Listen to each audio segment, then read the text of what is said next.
어제 재판을 보신 많은 분들이 사실은 판사에 따라서 이제 법원에서 이제 쉽게 얘기하면 재판의 과정이 이렇게 다를 수 있겠다고 하신 게 어제 이제 서울중앙지법 형사합의 33부 주관으로 이제 재판이 있어 관덕수 재판이 부장판사가 이제 재판장 이진관 부장판사란 분인데 이분 이제 법정에 들어갔던 기자들도 정말 잘한다고 평가를 한 게 한덕수가 엉뚱한 대답을 하니까 한 번 더 코치코치 캐묻지 않습니까? 그렇더라고요. 네. 그러니까 총리로서 계엄 때 뭘 했냐 당신은 이 질문 한덕수 전 총리가 그러니까 이 질문 자체를 예상을 못한 것 같아요. 처음에 얼버무리고 지나가려니까 아니 그게 아니고 제 질문 그게 아닙니다. 네, 콕 집어서 다시 물어보잖아요. 네. 그러니까 그런 게 사실 지기현 부장판사가 해야 되는 거예요. 사실은 윤석열에 대해서 형사 25부도 이분이 하면 안 돼요? 진작에 거진 했어야 돼요. 재판도 있고 뭐가 많더라고 내가 보니까 지금. 네. 아 지기현 판사 어제 그제죠. 어제죠. 어제 재판 한 거 보니까 너무 비교가 되는 거예요. 아니 그러니까 요즘 네. 방청 내용이 이제 일부 공개가 되기 때문에 네. 국민들이 판관을 보고도 그 사람이 어떤 사람인지를 그렇죠. 판단할 수 있는 시대가 네, 온 겁니다 그렇습니다. 지금. 네. 아니 그러니까 바로바로 비교가 돼요. 그러니까 어느 국회의원이 저기 이진관 판사하고 지기현 판사를 좀 비교해서 노종면 의원식으로 좀 보여주면 좋겠다라는 생각이 좀 드는데 어제 내란숙의 윤석열 14번째 걸석재판 진행하는 가운데 아무도 오지 않고 딱 한 사람 왔으니 그게 바로 누구죠? 변호인. 갑자기 이름이 생각이 안 나네. 윤갑근? 윤갑근이 나와서 건강상의 문제로 뭐 어쩌고저쩌고 하는데 베이철 변호사가 이걸 공개한 거잖아요. 그렇구나. 네. 네, 그런 상황을 종합해 보면 뭔가 14번씩이나 안 나오고 이거 문제 있다. 반드시 출석시키도록 하겠다. 강제 구인한다. 이런 말이 나와야 되는데 자, 피고인한테 이거 온전히 불이익이 간다는 거 알고 계셔야 됩니다. 뭐 이렇게 얘기를 하는 거예요. 그러니까 그 재판에 있어서 재판을 지휘하는 어떤 재판장으로서 보여야 되는 어떤 위험 이런 게 전혀 없어요. 그리고 오로지 그냥 방관하는 태도인데 이분 스스로 이 재판에 집중을 할 수 있겠습니까? 여전히 자기의 룸사롱 의혹 때문에 이게 어떻게 될지 모르니까 제가 보기에는 한편에 여기에 또 신경이 그렇습니다. 거기로 가니까. 아니 제가 보기엔 80~90%는 그 자기 문제에 가 있겠죠. 그렇기 때문에 모든 사건이 터지면 일단은 업무에서 손을 떼고 자기 문제 해결하고 돌아오는 거 아니겠습니까? 그게 로직이잖아요. 근데 지기현 판사는 자기 문제 끌어안고 이 재판을 하고 있으니 재판이 산으로 가는 거죠. 아니 제가 궁금해가지고 이제 법정에 직접 들어가는 기자한테 전화해서 물어봤어요. 그러니까 지기현 재판도 들어가고 이번에 이진관 재판도 들어가본 기자한테 물어봤더니 두 사람의 가장 큰 차이가 지기현 부장판사는 피고인이나 증인을 상대로 이제 직접 신문하는 사례가 거의 없대요.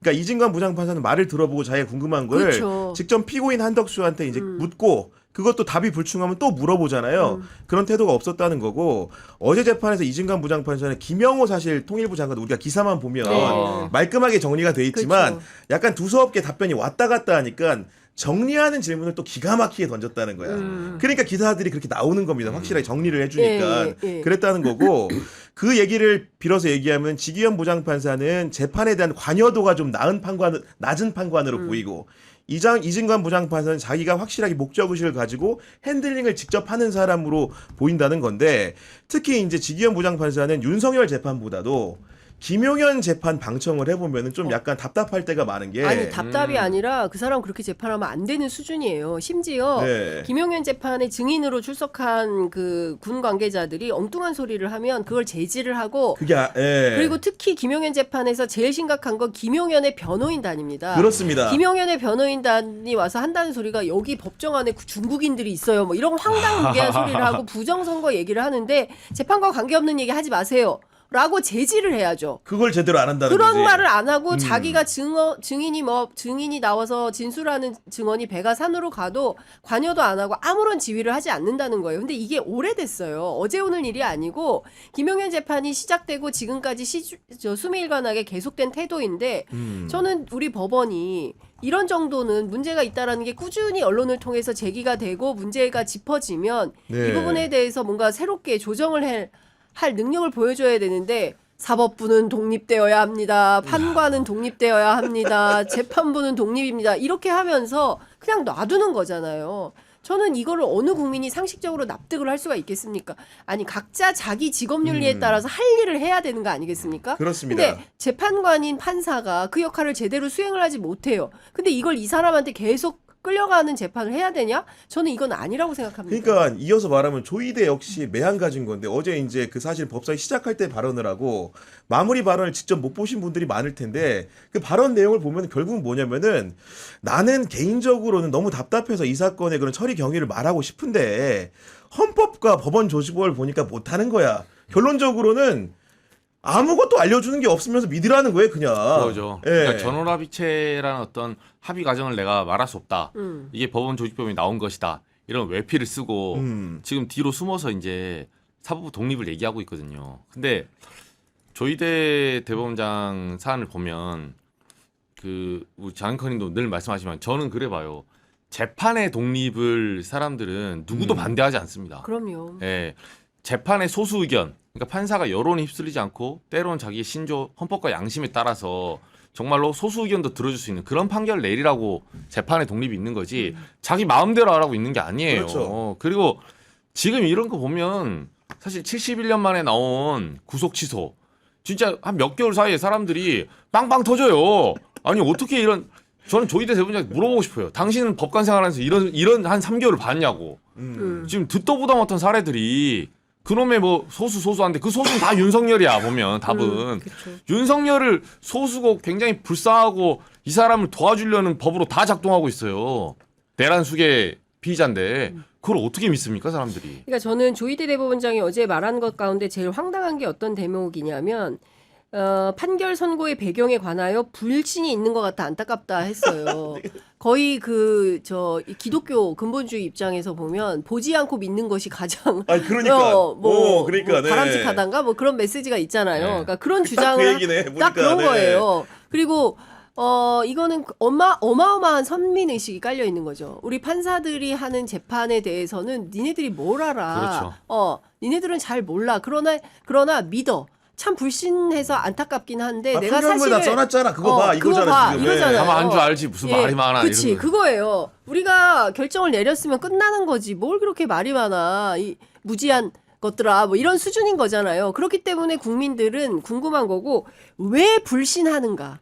국민들이 자기가 파기환송 결정을 한 것에 대해서 왜 불신하는가는 이미 수많은 언론 보도를 통해서 확인이 되었어요. 네. 납득할 만한 사실을 이 사람이 말을 안 하고 있지 않습니까? 그럼에도 불구하고 그냥 그런 줄 알아. 이런 수준으로 계속 주장을 하는데 제가 보기에는 조희대 대법원장도 본인 임기 때는 이렇게 버틸 수 있지만 대한민국 국민들이 집요합니다. 시간이 지나면 또 임기 끝나면 조사 받아야 돼요. 임기 끝난 다음에 이거 버틸 수 있겠습니까?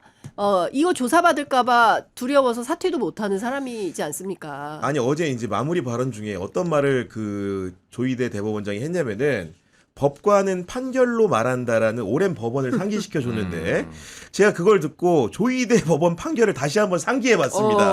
이분이 대법관일 때 한 판결들 소수 의견들.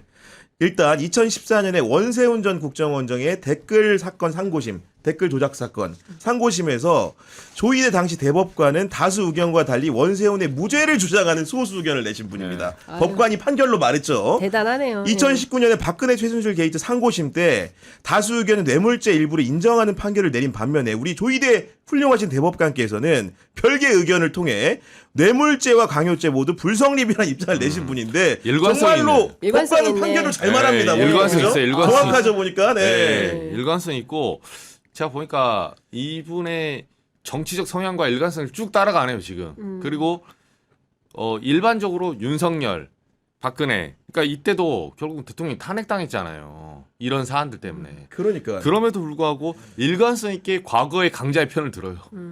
야 그런 부분들이 아니 진짜. 다 떠나서 법관은 공정해야 되잖아요. 불의에 침묵해서는 안 되잖아요. 불의의 철퇴를 내리는 게 법관이잖아요. 근데 이 사람은 시종일관 불의의 편에 서고 있어요.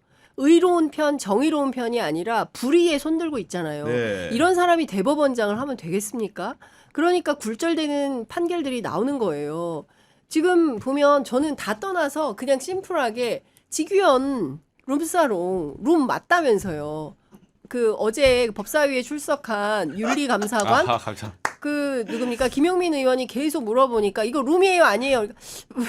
룸인지 아닌지 그것만 얘기하세요. 맞는 것 같습니다.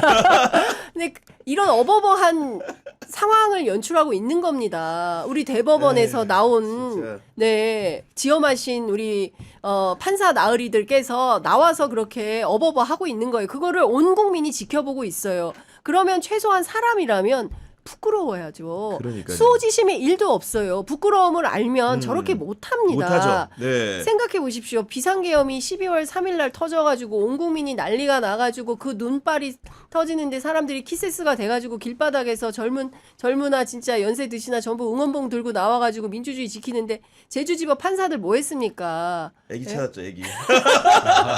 너무 창피한 거 아닙니까? 이게 대한민국 판사들의 수준인 거예요. 그러면 징계라도 똑바로 해야죠. 어떻게 했어요? 경고 처분했어요. 경고 처분하고 제주도에서 서울 와가지고 수도권에서 지금 근무 중이라는 거 아닙니까? 이 판사가. 그러면 그런 사람이 이런 도덕적 흠결을 가진 사람이 법대 위에서 누구를 감히 재판을 합니까? 이게 말이 됩니까?